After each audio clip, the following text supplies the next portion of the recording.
I'll be going through the answers quickly, so make sure your course book is open and in front of you. And please stop and rewind the video as you need to. So, got your book open in front of you? Are your answers in capitals? Want to know why the answers are the answers? Then let's go.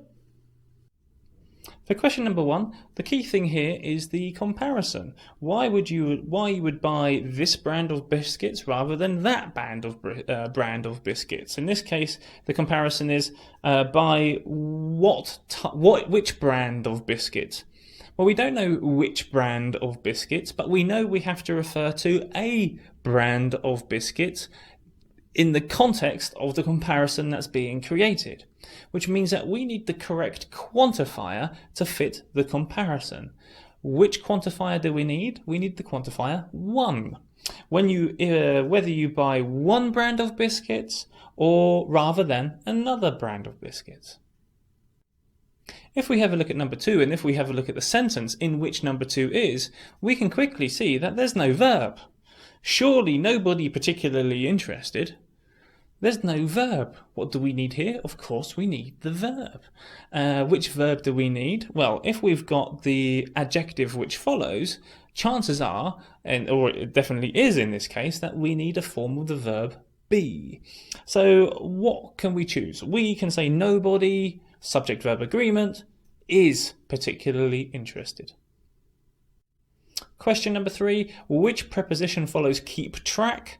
You keep track of someone or something. So here the answer is of.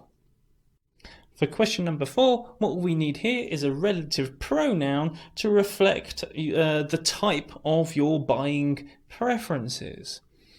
What's the relative pronoun that we need to refer to what something might possibly be? What? Of how often you shop and what your buying preferences are. For question number 5, the key thing here is the sentence pattern. If we have a look at that, we can see 2 things. 1, there is a main verb which is missing, and number 2, there is a past participle in the sentence which is shared. Now, with past participles, they either work with perfect forms or they work with passive forms, which means that the correct answer is either has or is, given the particular context, which is the present, not the past, not the future. Information is a singular noun, which so it's either going to be information has or information is. So let's have a look at both of those in that sentence.